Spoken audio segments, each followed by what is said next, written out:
Masechet Makot, Daf Bet et Daf Gimel. Bonjour à tout le monde, Vrat Hashem, Masechet Makot, nouvelle Masechet.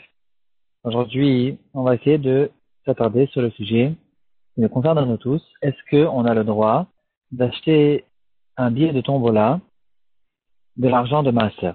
On sait tous que il y a une grande différence entre pas mal de choses qu'il faut connaître. Est-ce qu'on a le droit d'utiliser l'argent de Maaser pour certaines choses, pour d'autres choses? Et de manière générale, tout ce que j'ai besoin de faire et que toute somme que je suis de toute façon obligé de sortir, je n'ai pas le droit d'utiliser cet argent pour le maaser, même si c'est pour une mitzvah. Par exemple, je veux m'acheter des matzot, la matzot elle coûte très cher. Est-ce que j'ai la possibilité d'utiliser l'argent de maaser pour les matzot? La réponse est que non, parce que de toute façon, tu aurais eu le devoir d'acheter les matzot. Et donc, en fait, ce que tu es en train de faire, c'est que tu utilises de l'argent de maaser pour payer quelque chose qui est de ton devoir de le faire de toute façon, et donc, c'est pas considéré comme de la tzedaka. Est-ce que j'ai le droit, par exemple, de payer des dons à la choule de Kasper Maaser? Ici aussi, ça dépend. Si je n'avais pas l'intention au début de payer les dons ou la lia que j'ai acheté, je pensais pas à l'acheter de l'argent de Maaser, alors j'ai pas le droit de le faire, parce que maintenant, en fait, ce qui se passe, c'est que j'ai une dette envers la choule. Cette dette, je dois la rembourser quoi qu'il en soit. Et donc, je n'ai pas le droit de rembourser des dettes de l'argent de Maaser. Si par contre, depuis le début, j'avais l'intention d'utiliser l'argent de Maaser pour ça, ici, dans ce cas-là, on permettra. En revenant sur le billet de tombola, cette question est une grande question. On va voir aujourd'hui l'avis de Rav Moshe Feinstein. On a les autres Moshe. Qu'est-ce que Rav Moshe Feinstein pense sur ce sujet? Il est possible qu'il y a d'autres approches dans la halakha. Je ne rentre pas aujourd'hui dans les autres avis. Rav Moshe Feinstein, il dit que il faut en fait essayer de déterminer qu'est-ce que c'est exactement ce billet de tombola. On sait tous que la grande majorité des gens qui vont acheter ce billet, ils ne vont pas recevoir, ils ne vont rien recevoir du tout. Et en fait, ils ont quand même une certaine intention d'acheter quand même le billet tombola, peut-être parce qu'ils sont intéressés quand même de payer et d'aider, de financer les institutions qui sont en train de faire cette tombola. Et quand même, ce billet, il a une certaine valeur. Est-ce qu'on a la possibilité de donner une valeur à ce billet qui, en fait, représente quelque chose qui est pratiquement sûr ne vaut rien, parce que, encore une fois, la majorité des gens ne reçoivent rien du tout de ce billet.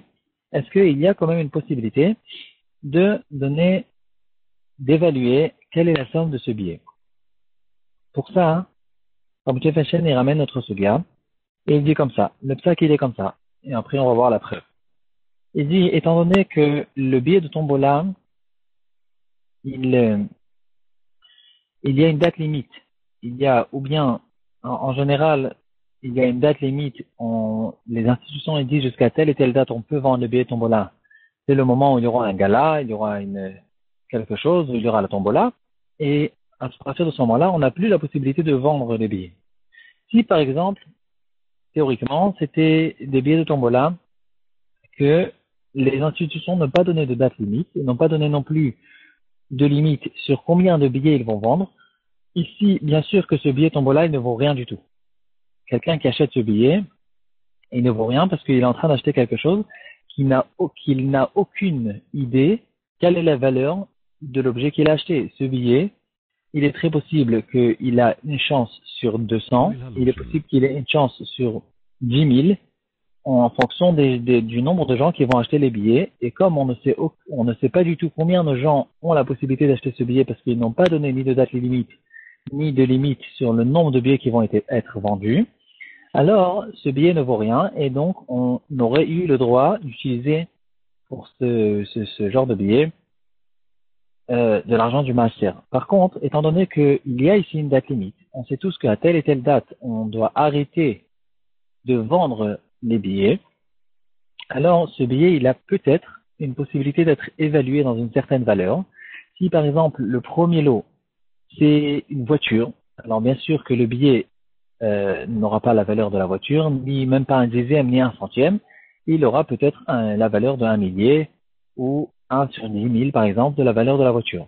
En fonction des chances que chaque personne qui a ce billet, il a la chance de recevoir cette voiture. Et donc, nous dit Ramoshe Weinstein, puisque il y a une possibilité d'évaluer en fonction du nombre de chances, en fonction de la chance que j'ai, quand j'ai le billet dans la main, je sais combien de chances j'ai pour pouvoir recevoir ce lot, puisqu'il y a une possibilité d'évaluer quelle est la valeur de ce billet, alors je suis en train en fait d'acheter quelque chose, je suis en train d'acheter un objet qui est pour moi un objet, comme n'importe quel autre objet, qui a une certaine valeur et que je ne peux pas utiliser l'argent du maaser pour ça. Et pour ça, le Ramoshe Feinstein, il nous ramène notre suga. Dans notre suga, on voit qu'il y a une possibilité d'acheter une ktuva d'une femme. Comment j'achète une ktuva d'une femme? En fait, ceux qui achètent, ceux qui font du commerce avec des ktuvot de femmes, qu'est-ce qu'ils font?